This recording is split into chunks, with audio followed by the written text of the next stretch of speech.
ተቋቁሞ ዝቅተኛ የደሞዝ ወለል ወይም ሚኒመም ዌጅ በሀገራችን ተግባራዊ እንዲሆን መንግስት ልዩ ትኩረት ሰጥቶ ማቋቋሚያ ደንቡን በተቀላጠፈ ጊዜ እንዲያጸድቅልን እንጠይቃለን።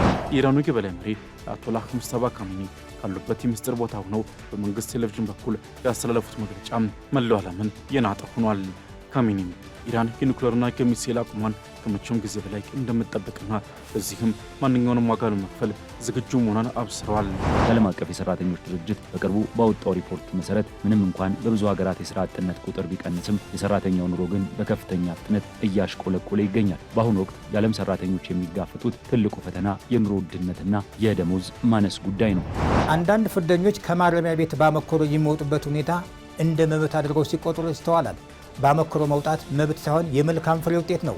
የአንድ ታራሚ መልካም ፍሬ ውጤት የሚመዘነው በማረሚያ ቤቱ በነበረው ቆይታ ከሚያሳየው መልካም ጠባይና አጠቃላይ መሰል ሁኔታዎች ነው። ሰላም ጤና ይስጥልን ውድ የሀገሬ ቴሌቪዥን ተመልካቾቻችን፣ ሀገሬ ዜና ጀምሯል። የተለያዩ የሀገር ውስጥና ዓለም አቀፍ መረጃዎችን ይዘን ቀርበናል። ከዜናዎቹ ጋር ዳግም ተገኝ ነኝ። በመጀመሪያም አበይት መረጃዎችን አስቀድም። የኢትዮጵያ ሰራተኞች ማህበራት ኮንፌዴሬሽን ኢሰማኮ በሰራተኞች ላይ ደርሳል ያለውን ጫና ማስቀረት እንደሚገባ አሳስበዋል። በተለይም የደሞዝ ቦርድ መዘግየትና የማህበራት መብት መታገድ የዲሞክራሲ ጥሰት ነው ሲል ጠንካራ ወቀሳውንም አቅርበዋል።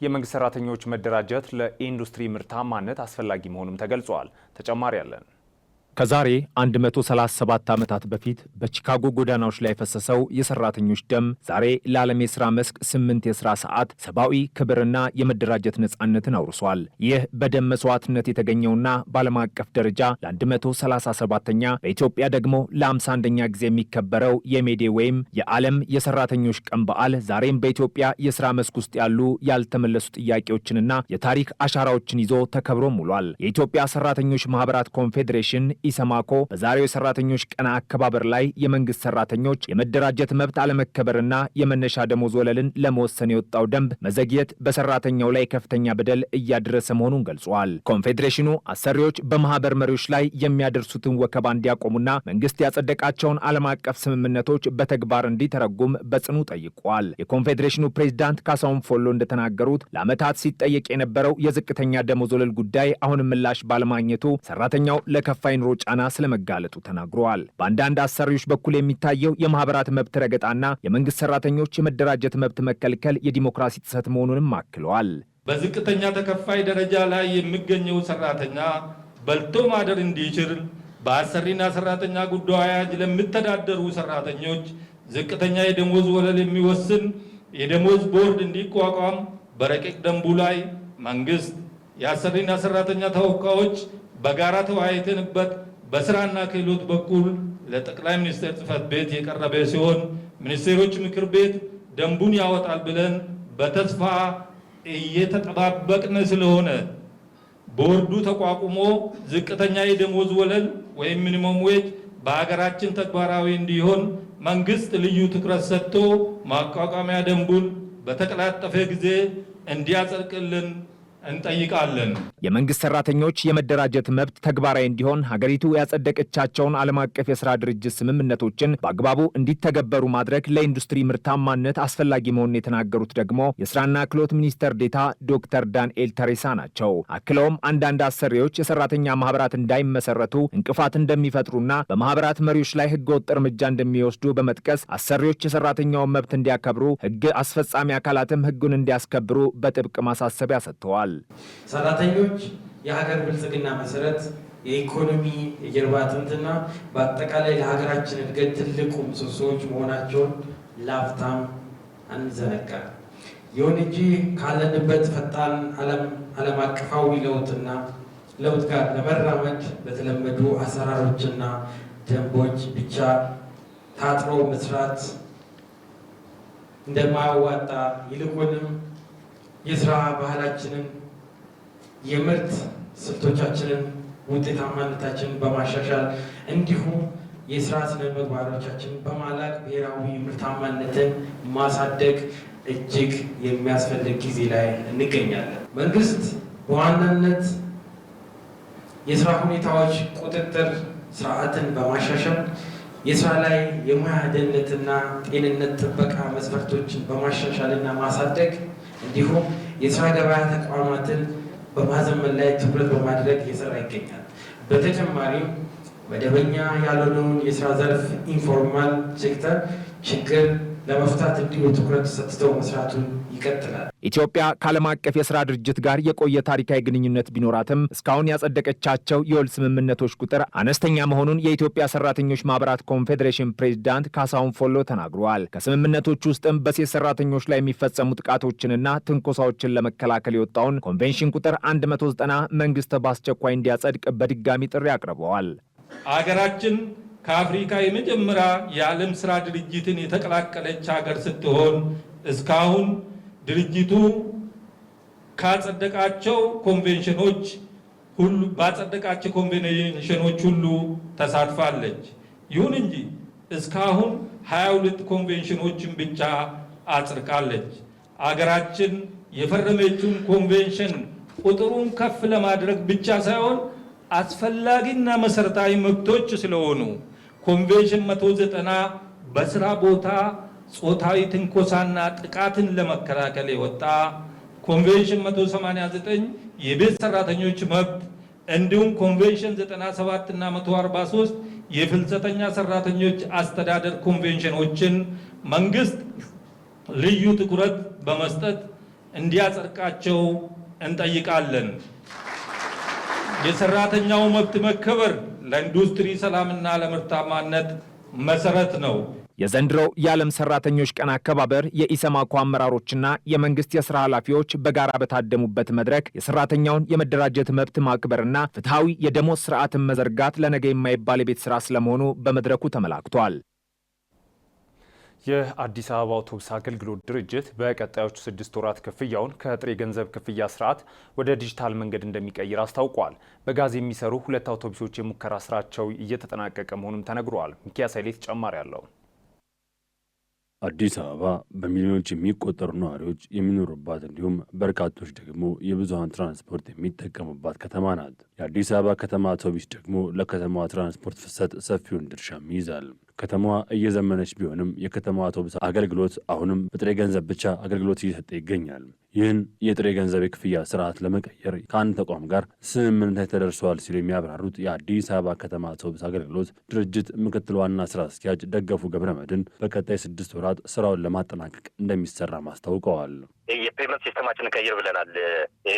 እያንዳንዱ ሰው ብር ይዛል። የ15 ብር የ20 ብር እንደየመሰሩ ታሪፍ ሰው ብር የቆረጠ ትኬት የተሰጠ ነው የሚገባው። ይህም ቀይር ብለን አቅጣጫ አስቀምጠን ኦልሬዲ ወደ ውል መፈራረም ደርሰናል። ቀጣይ ባሉ 6 ወራት ገደማ የተለየ ችግር ካልገጠመ በስተቀር ቀጣይ ባሉ 6 ወራት ገደማ ውስጥ የካሽለስ የሆነ የትራንስፖርት አገልግሎት መስጠት እንጀምራለን። ይህም ምንድን ነው የሚሆነው? ሰው በካርድ ይጠቀማል ማለት ነው። ካርድ ይኖረዋል። ካርዱ ላይ ቻርጅ ይደረጋል። አንድ አማራጭ ይሄ ነው። ሁለተኛው ያንዳንዱ ይሄ ዘመናዊ ሞባይል ወይ ደግሞ ፓራተስ የሚል ሰው ሞባይል ላይ አፕ ይጫንለታል። በአፑ ላይ ቻርጅ ያደርጋል። አፑ ላይ ባርኮድ አለው።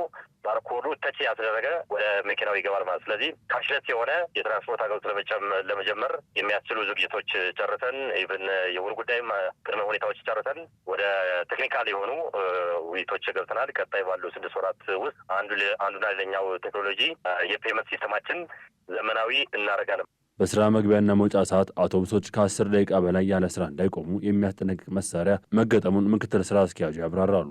ዜጎች በስራ መግቢያና መውጫ ሰዓት ላይ እንግልት እንዳይደርስባቸው በቴክኖሎጂ አማካኝነት ቁጥጥር እንደሚደረግ ገልጸው ከስራ ሰዓት ውጪም ቢሆን አውቶቡሶች ከ20 ደቂቃ በላይ እንዳይቆሙ ለአሽከርካሪዎች የጥንቃቄ ምልክት እንደሚላክም የአዲስ አበባ ከተማ አውቶቡስ አገልግሎት ድርጅት ምክትል ስራ አስኪያጅ ደገፉ ገብረመድህን አስታውቀዋል። የመኪኖቻችን ምልልስ እንዲፋጠን ማድረግ የሚቻለው እያንዳንዱ መኪኖቻችን የት ገቡ የት ዋሉ ሰሩ ብሎ መከታተል የሚቻለው በቴክኖሎጂ ነው። ኦሲሲ የሚባለው ኦፕሬሽን ኮንትሮል ሴንተር ማዕከል አለን።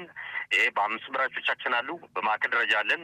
ይህን በተቀናጀ መንገድ በመስራት አንዱ ቴክኖሎጂ ተጠቅመን ሰው በሰዓት የማንሳት ቶሎ የማንሳት መኪኖቻችን በመስመር ውጭ እንዳይሆኑ የምንከታተልበት አንዱ መንገድ ቴክኖሎጂ ነው። እንግዲህ ይሄ ቴክኖሎጂ በዋነኛነት እየጠቀመን ያለው አንድ መኪና ኦን ማክሲመም ፒክ አወር ላይ የምንለው ጠዋትና ማታ ነው። ፒክ አወር ላይ ከ10 ደቂቃ በላይ መቆም እንዳይችል፣ ኦፍ ፒክ አወር ላይ ደግሞ ብዙ የሰው እንቅስቃሴ እንዳይኖር ከ20 ደቂቃ በላይ መቆም አይችልም። ስለዚህ እነዚህ መኪኖቻችን አንዱ ፈጣን የሆነ ምልልስ እንዲያደርጉ ከምናደርግባቸው አቅጣጫዎችና ዳይሬክሽኖች አንዱ አሁን ያልኩ ኦፕሬሽን ኮንትሮል ሴንተር የሚባል የስራ ክፍል አለን። በዚህ የስራ ክፍል ምክንያት እያንዳንዱ ባስ እንቆጣጠራለን። ይሄ ማለት ምን ማለት ነው? አንድ ባስ ሪል የሆነ ብልሽት ቴክኒካል ችግር ካላጋጠመው በስተቀር ሚኒመም 10 ደቂቃና ማክሲመም ከ20 ደቂቃ በላይ በፍጹም መቆም አይችልም ማለት ነው። የከተማ አውቶቡስ ከነዳጅ ተጠቃሚነት ወደ ጋዝ ኃይል የመቀየር ስራው መጀመሩን አቶ ደጋፉ የገለጹ ሲሆን 2 አውቶቡሶች ላይ ለሙከራ የቅየራው ስራ እየተጠናቀቀ መሆኑን ገልጸዋል። እንደ ሀገርም አቅጣጫ ተቀምጦ አሁን ካለው የነዳጅ እጥረቱ የነዳጅ ውድነቱ ይሄ ብቻ የከተማው በነዳጅ መኪኖች ተጠቀሙ ሲደረግ ካርበን ልቀቱም ለከተማው በጣም አስቸጋሪ ነው። የጤናም ራሱ የቻለ ችግር አለው። ስለዚህ የካርቦን ልቀት የመቀነስ አረንጓዴ ኢኮኖሚን ከፍ የማድረግ አቅጣጫ ከመከተል ማኳያ የራሱ የሆነ ፋይዳ አለ በሚለው አቅጣጫ መሰረት እንደ ሀገር እንደ መንግስትም አቅጣጫ ተቀምጦበት የከተማው አስተዳደርም ኃላፊነት ወስዶ እየሰራ ያለበት ሁኔታ አለ። ሰው ከዚህ አንጻር ራሱ የቻለ ወደ ጋዝ ሞተር የመቀየር እንቅስቃሴዎች፣ ሎጂስቲኮች፣ የቅድመ ዝግጅት ስራዎች ኦልሞስት ሊባል በሚችል ደረጃ እየተጠናቀቀ ያለበት ሁኔታ አለ። አሁን የከተማችን ባሶች ወደ 1200 ወደ ጋዝ ኢንጂን እንዲቀየሩ ዝግጅቶቹን ጨርሰናል። አሁን እንደ ሙከራ ወደ 2 ባሶች በዚህ ሂደት ውስጥ ያለቁ ያለበት ሁኔታ አለ። በሂደት ይሄ ሙከራው እንዳልኩ ውጤታማነቱ የተረጋገጠ ሲሄድ ሙሉ ባሶቻችን ወደ ጋዝ ኢንጂን ተቀይረው ለከተማችን ሕዝብ አገልግሎት ይሰጣሉ። ድርጅቱ በመዲና የሚሰጠውን አገልግሎት ለማስፋት ጥረቱን አጠናክሮ እንደሚቀጥልም ኃላፊው ተናግረዋል። የላብ አደሮች የመብት ጥያቄ ከታሪካዊ የ8 ሰዓት የስራ ጥያቄ አልፎ የኑሮ ውድነትንና የቴክኖሎጂ አብዮትን ወደ መጋፈጥ ተሸጋግሯል። ሜዴይ የሰራተኞች የክብር መታሰቢያ ቀን በአዲሱ የዲጂታል ዘመን የሰራተኛው ህልውና ምን ይመስላል? በኢትዮጵያና በዓለም አቀፍ ደረጃ የተጋረጠውስ የስራ ገበያ አደጋ ምንድን ነው? የሚሉትን ጥያቄዎች ይዘን የሰራተኛውን ትግልና የዛሬውን ፈተና አስመልክቶ ዝርዝር ዘገባ አሰናድተናል። ኃይለ ገብርኤል ታደሰ እንደሚከተለው ያቀርበዋል። የሰው ልጅ ስልጣኔ በድንጋይ ላይ የተቀረጸ ሳይሆን በሰራተኛው መዳፍ ላይ በቀጥታ የበቀለ ሕያው ምስክር ነው። ዛሬ በዓይናችን የምናያቸውና የምናደንቃቸው ረዣዥም ህንፃዎች፣ የምንጓዝባቸው ሰፋፊና ዘመናዊ መንገዶች እንዲሁም የኢንዱስትሪው ዓለም የልብ ትርታዎች ሁሉ የብዙ ቢሊዮን ሰራተኞች የላብና የደም ውጤቶች ናቸው። በኢትዮጵያ ዘመን አቆጣጠር ሚያዝያ 23 ቀን የሚከበረው የላብ አደሮች ቀን በቀን መቁጠሪያ ላይ በደመቀ ቀለም የሰፈረ ቀይ ምልክት ብቻ አይደለም። ይልቁንም የሰው ልጅ ክብሩን ለማስመለስ እንደ ማሽን ሳይሆን እንደ ሰው ለመቆጠር ያደረገው የ100 ዓመታት መራር ትግልና የድል አርማ ነው። የታሪክ የሚጀምረው ከዛሬ 140 ዓመታት ገደማ በፊት የኢንዱስትሪ አብዮት የዓለምን መልክ በከፍተኛ ፍጥነት በለወጠበት ወቅት ሲሆን በዚያን ዘመን አዳዲስ የቴክኖሎጂ ግኝቶች ፋብሪካዎችን ቢሞሏቸውም የሰራተኛው ሁኔታ ግን እጅግ አሰቃቂ ነበር። ማሽኖቹ ማረፍ አያውቁም። የፋብሪካ ባለቤቶችም ሰራተኞቻቸው ልክ እንደ ማሽኖቹ ያለማቋረጥ እንዲሰሩ ይፈልጉ ነበር። በ19ኛው ክፍለ ዘመን አጋማሽ ላይ በነበረው የስራ ሁኔታ ሰራተኞች ከእሁድ በስተቀር በየቀኑ እስከ 16 ሰዓታት ድረስ እንዲሰሩ ይገደዱ ነበር። ፀሐይ ሳትወጣ ወደ ጨለማው ፋብሪካ የሚገቡ ሰራተኞች ፀሐይ ከጠለቀች ከረጅም ሰዓታት በኋላ በድካም ዝለው ይወጣሉ። ይህም ለቤተሰብ፣ ለትምህርት ወይም ለጤና የሚሆን ምንም አይነት ጊዜን የማይተው ግፍ ነበር። ይህ ኢሰብአዊ አሰራር ግን ብዙ ሊቀጥል አልቻለም። ተቃውሞው የተቀሰቀሰው በሰሜን አሜሪካ ምድር ነበር። የአሜሪካና የካናዳ የንግድና የሰራተኞች ማህበራት ፌዴሬሽን አንድ ታሪካዊ ጥያቄን አቀረቡ። 8 ሰዓት ለስራ፣ 8 ሰዓት ለረፍት፣ 8 ሰዓት ደግሞ ለራሳችን የሚል መፈክር አንግበው ተነሱ። ይህ ጥያቄ ለፋብሪካ ባለቤቶችና ለባለ ሀብቶች እንደ ትልቅ የኢኮኖሚ ጥቃት ተቆጠረ። ይሁን እንጂ ሰራተኞቹ ቆራጥ ነበሩ። በአውሮፓውያኑ ግንቦት 1 ቀን 1886 ላይ በሺዎች የሚቆጠሩ ሰራተኞች የ8 ሰዓት የስራ ቀንን ለመጠየቅ አድማ መቱ። በተለይም በቺካጎ ኢሊኒዮስ በሚገኘው የሃይ ማርኬት አደባባይ ላይ የተካሄደው ተቃውሞ ወደ ታሪካዊ ግጭት ተቀየረ። በዚያን ዕለት ሰራተኞች በፖሊስ ጥይት ወደቁ፣ ብዙዎቹ ቆሰሉ፣ የንቅናቄው መሪዎችም ተገደሉ። ይህ በቺካጎ የፈሰሰው የሰራተኞች ደም ግን የትግሉ ማብቂያ ሳይሆን መጀመሪያ ሆነ። የቺካጎ ሰማዕታት ታሪክ በዓለም ዙሪያ የሚገኙ ሰራተኞችን ልብ አነደደ። በ1889 በፓሪስ በተካሄደው የዓለም ሶሻሊስት ፓርቲዎች ምክር ቤት ስብሰባ ላይ ይህንን ትግል ዘላቂ ለማድረግ ተወሰነ። ለቺካጎ ሰማዕታት መታሰቢያ እንዲሆንና የሥራ ሰዓት 8 ሰዓት እንዲሆን የሚጠይቀውን ድምፅ ለማጠናከር እንደ አውሮፓውያን አቆጣጠር ግንቦት 1 ቀን 1890 ጀምሮ በመላው ዓለም ታላቅ ትዕይንተ ህዝብ እንዲደረግ አዋጅ ተላለፈ። ከዚያን ጊዜ አንስቶ ሜዴይ የሰራተኞች መብት የሚከበርበት ዓመታዊ በዓል ሆኖ ቢቀጥልም ዛሬ በ21ኛው ክፍለ ዘመን ግን የሰራተኛው ትግል መልክ ቀይሯል። በአሁኑ ወቅት በዓለም አቀፍ ደረጃ ከ3.5 ቢሊዮን በላይ ሰራተኞች እንዳሉ ይገመታል። ከእነዚህ ውስጥ 170 ሚሊዮን ስደተኞች ሲሆኑ የተሻለ ኑሮ ፍለጋ ባህርና ድንበር አቋርጠው ላባቸውን የሚገብሩ ዜጎች ናቸው። ሆኖም የዓለም አቀፍ የሰራተኞች ድርጅት በቅርቡ ባወጣው ሪፖርት መሰረት ምንም እንኳን በብዙ ሀገራት የስራ አጥነት ቁጥር ቢቀንስም የሰራተኛው ኑሮ ግን በከፍተኛ ፍጥነት እያሽቆለቆለ ይገኛል። በአሁኑ ወቅት የዓለም ሰራተኞች የሚጋፈጡት ትልቁ ፈተና የኑሮ ውድነትና የደሞዝ ማነስ ጉዳይ ነው። በዓለም ዙሪያ ያሉ የደሞዝ ጭማሪዎች ካለፈው ዓመት የዋጋ ግሽበት ጋር ሊመጣጠኑ አልቻሉም። ባለፈው ዓመት ብቻ በዓለም አቀፍ ደረጃ በከፋ ድህነት ውስጥ የሚኖሩ ሰራተኞች ቁጥር ወደ 1 ሚሊዮን ሲጨምር በመጠነኛ ድህነት ውስጥ የሚኖሩ ሰራተኞች ቁጥር ደግሞ በ8.4 ሚሊዮን ከፍ ብሏል። ይህ ማለት በሚሊዮን የሚቆጠሩ ሰዎች ቀኑን ሙሉ ደክመው ውለውም ቤተሰባቸውን ለመመገብና የቤት ኪራይ ለመክፈል አሁንም ለምጽዋት የተጋለጡ ናቸው ማለት ነው። ይህ ሁኔታ የሚሰሩ ድሆች የሚል አዲስና አስከፊ ማህበራዊ መደብ እየፈጠረ ይገኛል። የሰራተኛው ጉልበት ለዓለም ኢኮኖሚ እድገት መሰረት ቢሆንም የእድገቱ ፍሬ ግን በጥቂት ቢሊዮነሮች እጅ ላይ እየተከማቸ ይገኛል። የሀብት ክፍተቱ እየሰፋ መሄድ ሰራተኛው በስርዓቱ ላይ ያለውን እምነት እንዲያጣና ማህበራዊ ቀውሶች እንዲባባሱ ምክንያት ሆኗል። በተለይም ደግሞ አሁን ባለንበት የቴክኖሎጂ ዘመን የሰራተኛው መብትና ደህንነት ከሌላ አዲስና ግዙፍ ፈተና ጋር ተጋፍጧል። ይኸውም የሰው ሰራሽ አስተውሎት ወይንም ኤአይ ነው። የኢንዱስትሪ አብዮት የሰውን ጡንቻ በማሽኖች እንደተካው ሁሉ የኤአይ አብዮት ደግሞ የሰውን አእምሯዊ ክህሎት ለመተካት እየተንደረደረ ይገኛል። የአይኤምኤፍ ጥናቶች እንደሚያመላክቱት በዓለም አቀፍ ደረጃ ወደ 40 በመቶ የሚጠጋው ስራ መስክ በኤአይ ተጽዕኖ ስር ይወድቃል።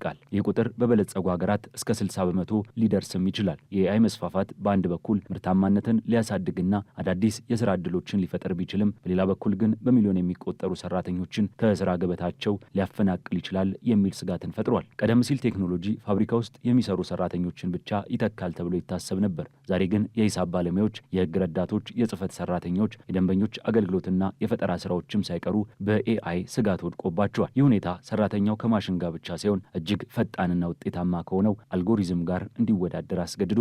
ሰራተኞች አዳዲስ ክህሎቶችን በፍጥነት እንዲቀስሙና ራሳቸውን እንዲያዘምኑ የሚጠይቅ ቢሆንም ይህንን ለማድረግ የሚያስችል የኢኮኖሚ አቅም የሌላቸው በሚሊዮን የሚቆጠሩ ሰራተኞች ግን ሜዳ ላይ ሊቀሩ ይችላሉ። ስለዚህ የዘመኑ ሜዴ ጥያቄ ከ8 ሰዓት የስራ ቀን አልፎ የዲጂታል መብቶችና ፍትሐዊ የቴክኖሎጂ ሽግግር ጥያቄ ሆኗል። ቴክኖሎጂው የጥቂት ኩባንያዎችን ትርፍ ለማሳደግ ብቻ ሳይሆን የሰራተኛውን የስራ ጫና ለመቀነስና የኑሮ ደረጃውን ለማሻሻል መዋል አለበት የሚለው ድምፅ እየበረታ መጥቷል። ወደ ሀገራችን ኢትዮጵያ ስንመለስ የሰራተኛው ሁኔታ ከዓለም አቀፉ ስጋት በተጨማሪ የራሱ የሆነ ውስብስብ ችግሮች አሉበት። ኢትዮጵያ ወደ 56 ሚሊዮን የሚጠጋ ሰራተኛ ኃይል እንዳላት ይነገራል። ይህ ሰፊ የሰው ኃይል በግብርናው በኢንዱስትሪውና በአገልግሎት ዘርፉ ተሰማርቶ የሀገሪቱን ኢኮኖሚ የጀርባ አጥንት ሆኖ እያገለገለ ይገኛል። ሆኖም ግን በኢትዮጵያ እስካሁን ድረስ ሀገር አቀፍ ዝቅተኛ የደሞዝ ወለል አለመኖሩ ሰራተኛውን ለከፍተኛ ብዝበዛ ዳርጎታል። በተለይም በኢንዱስትሪ ፓርኮች ውስጥ የሚሰሩ ወጣቶች ከሚያገኙት ዝቅተኛ ደሞዝ አንጻር የቤት ኪራይ፣ የምግብና የትራንስፖርት ወጪዎችን መሸፈን የማይቻል ሆኖባቸዋል። ይህ ሁኔታ ሰራተኛውን በተረጋጋ መንፈስ ስራውን እንዳያከናውንና የምርታማነት መጠኑ እንዲቀንስ እያደረገው ነው። በተጨማሪም የስራ ደህንነትና ጤና አጠባበቅ ጥበቃዎች በብዙ የግልና የመንግስት ተቋማት ውስጥ ደካማ መሆናቸው ሰራተኞችን ለአደጋ እያጋለጠ ይገኛል። የኢራኑ የበላይ መሪ ሙጅታባ ሁሴን ሀሚኒ የኢራንን የኒውክሌርና የሚሳኤል አቅም ከመቼውም ጊዜ በላይ በጽናት እንደሚጠብቁ ቃል ገብተዋል። ይህ በእንዲህ እንዳለም በመካከለኛው ምስራቅ ያለው ውጥረት እየተጋጋለ ባለበት በአሁኑ ወቅት የብሬንት ድፍድፍ ነዳጅ ዋጋ 1 በርሜል $126 መድረሱ ተሰምቷል። ሙሴ ከበደ ዝርዝር አለው። በመካከለኛው ምስራቅ ሰማይ ስር በፋርስ ባህረ ሰላጤ ሞገድና በዲፕሎማሲው አውሎ ነፋስ መካከል ዓለም እስካሁን አይተው የማታውቀው እጅግ አስፈሪና ግዙፍ የጂኦፖለቲካ ቁማር እየተከናወነ ይገኛል። በአንድ በኩል አሜሪካ ትቅደም በሚለው መርኋቸው የዓለምን የኃይል ሚዛን እየናጡት ያሉት ዶናልድ ትራምፕ፣ በሌላ በኩል ደግሞ አባታቸው በጦርነቱ መጀመሪያ በአሜሪካ የአየር ድብደባ ከተገደሉ በኋላ በሚስጥር ስልጣን ተረክበው እስካሁን በህዝብ ፊት ባይታዩም በቃላት ጦርነቱ ግን ዓለምን እያሸበሩ ያሉት አዲሱ የኢራን የበላይ መሪ አያቶላህ ሙጅተባ ካሚኒ ዛሬ በመካከለኛው ምስራቅ የሚታየው ትዕይንትም ተራ የድንበር ግጭት አይደለም። ይልቁንም የዓለምን ኢኮኖሚ አንቆ የያዘ ሀያላን ሀገራትን እርስ በርስ ያፋጠጠና የሰው ልጅን እጣ ፈንታ በገደል አፋፍ ላይ ያቆመ የታሪክ መለወጫ ክስተት ነው። የኢራኑ የበላይ መሪ አያቶላህ ሙጅተባ ካሚኒ ካሉበት የምስጢር ቦታ ሆነው በመንግስት ቴሌቪዥን በኩል ያስተላለፉት መግለጫ መላው ዓለምን የናጠ ሆኗል። ካሚኒም ኢራን የኒውክሌርና የሚሳኤል አቅሟን ከመቼውም ጊዜ በላይ እንደምትጠብቅና ለዚህም ማንኛውንም ዋጋ ለመክፈል ዝግጁ መሆኗን አብስረዋል። አሜሪካውያን በፋርስ ባህረ ሰላጤ ውስጥ የሚገባቸው ብቸኛ ቦታ ቢኖር ከባህሩ ግርጌ ነው የሚለው ንግግራቸው በቴህራንና በዋሽንግተን መካከል የነበረውን የሰላም ጭላንጭል ወደ አመድነት የቀየረ ቀጥተኛ የጦርነት ጥሪ ነው። ካሚኒ እንዳሉት ከሆነ በቀጠናው ታሪክ ውስጥ አዲስ ምዕራፍ እየተጻፈ ነው። ይህ ምዕራፍ ደግሞ አሜሪካን ከመካከለኛው ምስራቅ ጠራርጎ የሚያስወጣና የኢራን የበላይነት የሚያረጋግጥ እንደሆነ የሚታመን ይላሉ። ይህ የካሚኒ መግለጫ ወጣው የኢራን ኢኮኖሚ በአሜሪካ የባህር ኃይል ጥበቃ አካባቢ ምክንያትም ትንፋሽ አጥቶ ባለበትና የሀገሪቱ የነዳጅ መርከቦች ወደ ባህር መውጣት ተስኗቸው በወደቦች ውስጥ በታገቱበት ወቅት ነው። ይሁን እንጂ ኢራን ይህንን የኢኮኖሚ ጥቃት የምትመክተው መላውን ዓለም በነዳጅ ዋጋ ሰዓት በመለብለብ ነው። የዓለም ድፍድፍ ነዳጅ 1/5 የሚተላለፍበትን ወሳኙን የሆርሙዝ የባህር ሰርጥን አንቃ በመያዟ የነዳጅ ዋጋ በአንድ ጀንበር $126 ተመዝግቦ ነበር። ይህ የዋጋ መናር በአሜሪካው ፕሬዚዳንት ዶናልድ ትራምፕ ላይ ከባድ የፖለቲካና የኢኮኖሚ ጫና ፈጥሯል። ትራምፕ በሀገር ውስጥ ያለውን የነዳጅ ዋጋ ለመረጋጋትና በባህረ ሰላጤው ሀገሮቻቸው ነዳጃቸውን በነጻነት እንዲያጓጉዙ ለማድረግ የባህር ነጻነት ግንባታ የተሰኘ አዲስና ግዙፍ ወታደራዊ ዕቅድ አውጥቷል። በትራምፕ ዕቅድ መሰረትም አሜሪካ በኢራን ላይ የጣለችውን የባህር ከበባ የምትቀጥል ቢሆንም በተመሳሳይ ጊዜ ግን የሆርሙዝን የባህር ወሽመጥ በኃይል ለመክፈትና የኢራን ተጽዕኖ ለመመከት ከአገሮቿ ጋር አስተባባሪ ኮሚቴ አቋቁማለች። የአሜሪካው የውጭ ጉዳይ ሚኒስቴር በመላው ዓለም ለሚገኙ ዲፕሎማቶቹ በላኩ አስቸኳይ መልእክትም ሀገራቱ አሜሪካ በሆርሙዝ ባህር ሰርጥ ለምታደርገው ወታደራዊ እንቅስቃሴ ድጋፍ እንዲሰጡ ጠይቋል። ይህ ጥያቄ ግን እንደ ሩሲያ፣ ቻይና፣ ኩባና ቤላሩስ ያሉ የኢራን ወዳጆችን አያካትትም። ትራምፕ ይህንን እርምጃ መከላከያ ብለው ቢጠሩትም በተግባር ግን መላውን ዓለም ወደ ታላቅ የባህር ላይ ጦርነት የሚጋብዝ አደገኛ እርምጃ ነው። ይሁን እንጂ ትራምፕ ከኢራን ጋር ብቻ ሳይሆን ከገዛ አጋሮቻቸው ጋርም ጦር ሰብቋል። አሜሪካ በመካከለኛው ምስራቅ ለምታደርገው ወታደራዊ ዘመቻ የጦር ሰፈሮቻቸውን ለመጠቀም ፈቃደኛ ያልሆኑትን እንደ ጣሊያንና ስፔን ያሉ ሀገራትን ትራምፕም ክፉኛ ኮንኗል።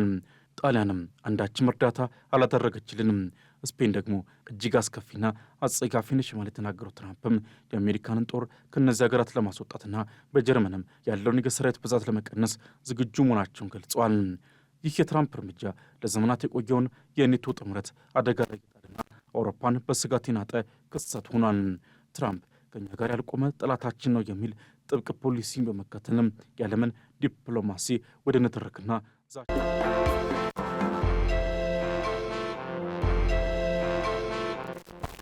በአፍ መፍቻ ቋንቋ ልማት ላይ በቂ ስራ ባለመሰራቱ ባህላዊ ጸጋዎቻችን ለሌሎች ሀገራት የኢኮኖሚ ምንጭ እየሆኑ መጥተዋል ሲሉ የአዲስ አበባ ከተማ አስተዳደር ባህልና ኪነ ጥበብ ቢሮ ኃላፊ ዶክተር ሂሩት ካሳው ተናግረዋል።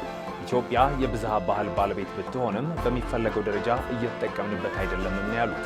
ኃላፊዋ ይህን ያሉት ቢሮ ከአዲስ አበባ ዩኒቨርሲቲ ጋር በመተባበር ባዘጋጀው ሶስተኛው የባህልና የቋንቋ ጉባኤ መክፈቻ ላይ ሲሆን ይህንን ክፍተት ለመሙላት በዘርፉ ላይ በልዩ ትኩረት መስራት እንደሚገባም አሳስበዋል። በጉባኤው በመጥፋት ላይ ባሉ ቋንቋዎች በሀገር በቀል እውቀትና የግጭት አፈታት እሴቶች ላይ ያተኮሩ ከ20 በላይ ጥናታዊ ጽሑፎች ቀርበው ውይይት ተደርጎባቸዋል። አደጋ የተጋረጠባቸውን ቋንቋዎች ለመታደግና የተናጋሪዎችን ብዛት ለማሳደግ የተቀናጀ ርብርብ ማድረግ እንደሚገባም በመድረኩ ላይ ተመላክተዋል።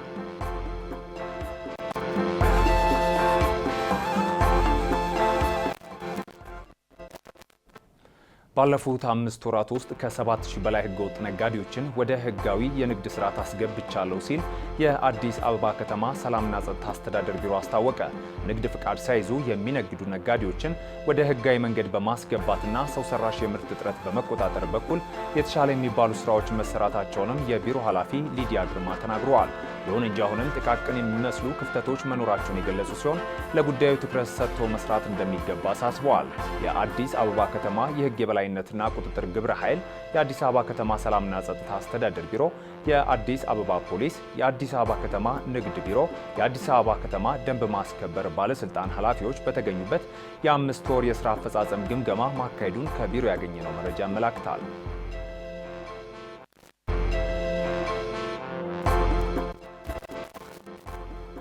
የፈጠራ ስራዎች ተገቢውን ዋጋ የሚያገኙበትን አሰራር ተግባራዊ ለማድረግ መዘጋጀቱን ክሬቲቭ ኪንግደም አስታውቋል።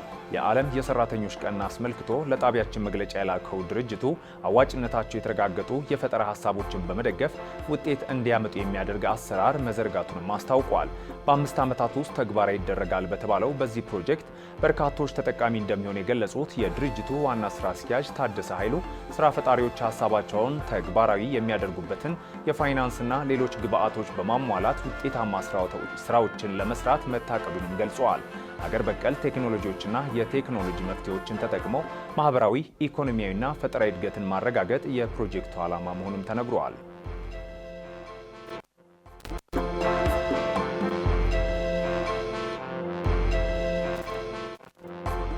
ከሀገር ማዶ ያገኘናቸው መረጃ አለፍን።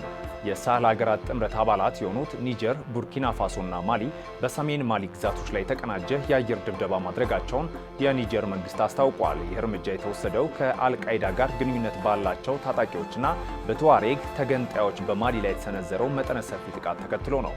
ባለፈው ሳምንት መጨረሻ በደረሰው በዚሁ ጥቃት የማሊ መከላከያ ሚኒስቴር ሳዲዮ ካማራ መገደላቸው ይታወሳል። የአየር ድብደባው በጋኦ ሜናካና ኪዳል አካባቢዎች የተካሄደ ሲሆን የጥምረቱ ኃይሎች ገዳዮቹን ለማደን ቃል ገብተዋል። ይህ በእንዲህ እንዳለም በኒጀር መዲና ኒያሜ በሺዎች የሚቆጠሩ ሰዎች ለማሊ ሕዝብ ያላቸውን አጋርነት ለመግለጽ አደባባይ ወጡ ሲሆን የውጭ ሀገራት ጣልቃ ገብነትንም አውግዘዋል። ኒጀር ለጥቃቱ መሳካት ፈረንሳይን ተጠያቂ ብታደርግም ፓሪስ ግን ክሱን አስተባብላለች።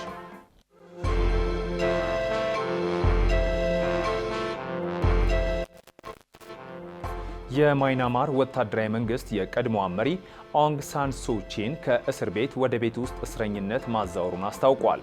እርምጃ የተወሰደው በሀገሪቱ የሚከበረውን የቡድሃ ልደት በዓልን ምክንያት በማድረግ ይፋ በተደረገው የምህረት አዋጅ አማካኝነት እንደሆነም ተገልጿል። በዚህም የሱቺ የ33 ዓመት እስራት ወደ 18 ዓመት ዝቅ ተደርጓል። ወታደራዊ ኃይል የ80 ዓመቷ ሱቺ ከባለስልጣናት ጋር ሲነጋገሩ የሚያሳይ ምስልም ይፋ አድርጓል። የተባበሩት መንግስታት ድርጅት እርምጃውን እንደ መልካም ጅምር ቢመለከተውም ተቃዋሚዎች ግን ወታደራዊ መንግስት ዓለም አቀፍ ገጽታውን ለመገንባት ያደረገው ስራ ነው ሲሉ ነቅፈውታል። የሱቺ ቤተሰቦችም አሁን ወደ ቤት መዛወራቸው ሙሉ ነፃነት ማለት እንዳልሆነ መግለጻቸውን ዘ ኢንዲፔንደንት ዘግቧል።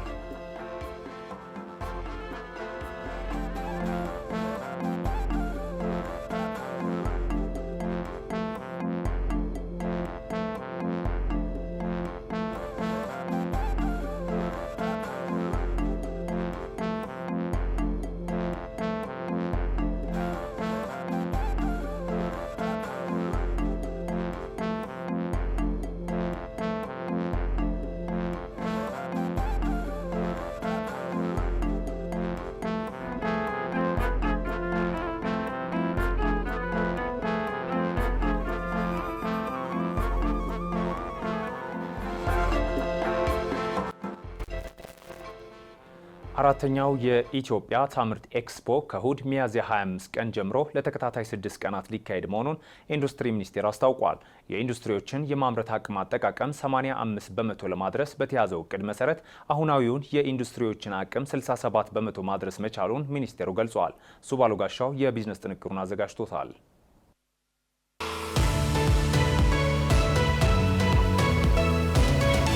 አራተኛው ኢትዮጵያ ታምርት ኤክስፖ ከሚያዝያ 25 እስከ 30 ቀን ድረስ በአዲስ ዓለም አቀፍ ኮንቬንሽን ማዕከል እንደሚካሄድ ኢንዱስትሪ ሚኒስቴር አስታውቋል። ኤክስፖውን አስመልክቶ ለመገናኛ ብዙሃን መግለጫ የሰጡት የኢንዱስትሪ ሚኒስትሩ መላኩ አለበል ኤክስፖውን ከ150 ሺህ በላይ ጎብኚዎች ይጎበኙታል ተብሎ እንደሚጠበቅ የገለጹ ሲሆን ከ5 ቢሊዮን ብር በላይ ዋጋ ያላቸው የንግድ ስምምነቶችና ሽያጮች እንደሚፈጸሙበት ይጠበቃል ብለዋል። በኢትዮጵያ ታምርት ንቅናቄ የኢንዱስትሪዎች የማምረት አቅም አጠቃቀም ወደ 85 በመቶ እንዲደርስ እየተሰራ ስለመሆኑ አክለው የገለጹት ሚኒስትሩ በዘርፉ አሉ የሚባሉ ችግሮችን በመቅረፍ እንደ ሀገር ያለውን የማምረት አቅም አጠቃቀም 67 በመቶ ማድረስ መቻሉን ጠቁመዋል።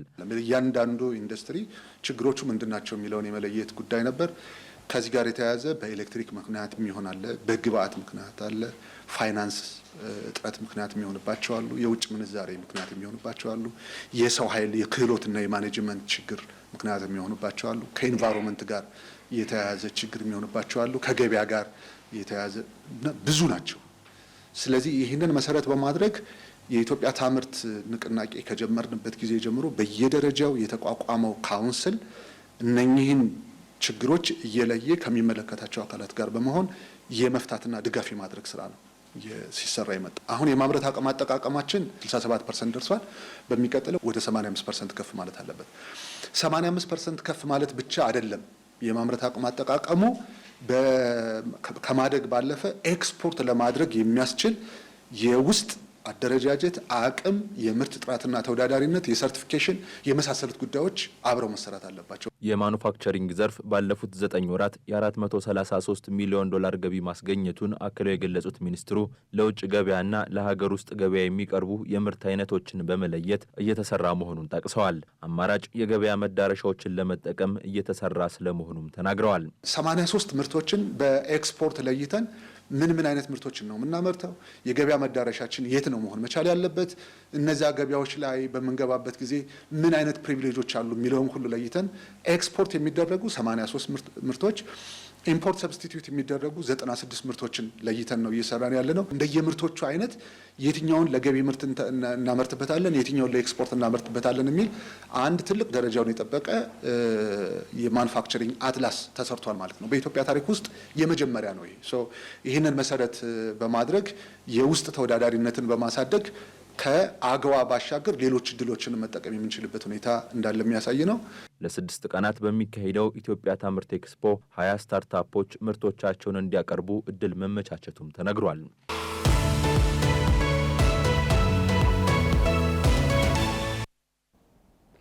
ታራሚዎች አመክሮን እንደ መብት አድርገው ሲቆጥሩት ይስተዋላል። ነገር ግን አመክሮ ታራሚዎች በፍርድ ሂደታቸው በሚያሳዩት መልካም ጠባይና መሰል ተግባራት የሚሰጥ ነው። አመክሮ እንዴት ይሰጣል? የዛሬው ከጠበቃው ጋር ጥንቅራችን ትኩረት ነው። ተከታትለን እንመለስ።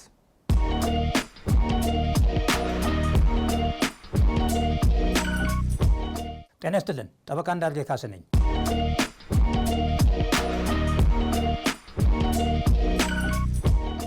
አንድ ታራሚ በአመክሮ ከማረሚያ ቤት እንዴት ሊወጣ እንደሚችልና ተያያዥ ነጥቦችን እናነሳለን።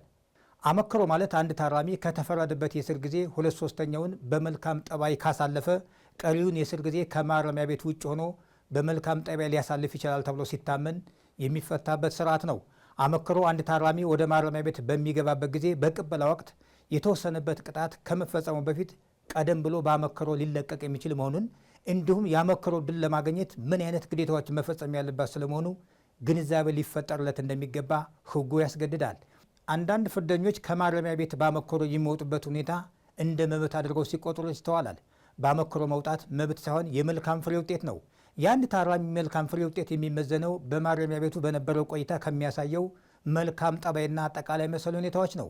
በአመክሮ ለመለቀቅ የሚከተሉት ሁኔታዎች ሊሟሉ ይገባል። ከተወሰነበት እስራት ጊዜ ከ3 እጅ 2ቱን መፈጸም ወይም የተወሰነበት የዕድሜ ልክ እስራት ፍርድ ከሆነ 20 ዓመት መፈጸም፣ የተወሰነበትን ነፃነት የሚያሳጣ ቅጣት ወይም የጥንቃቄ እርምጃ በመፈጸም ላይ እያለ በስራውና በጠባው የተረጋገጠ መሻሻል ማሳየት፣ ለደረሰው ጉዳት በተቻለ መጠን በፍርድ የተወሰነ ወይም ከተበዳይ ጋር በተደረገው ስምምነት መሰረት ካሳ ለመክፈል ማረጋገጫ ማቅረብ፣ አመሉና ጠባው በመልካም አኗኗር ለመኖር እንደሚያስችለውና በአመክሮ መፈታቱ መልካም ውጤት ሊያስገኝ ይችላል ተብሎ ሲታመን፣ ደጋጋሚ ወንጀለኛ ለመሆን ማለትም አስቀድሞ ሌላ ወንጀል ሪከርድ ከሌለበት ነው።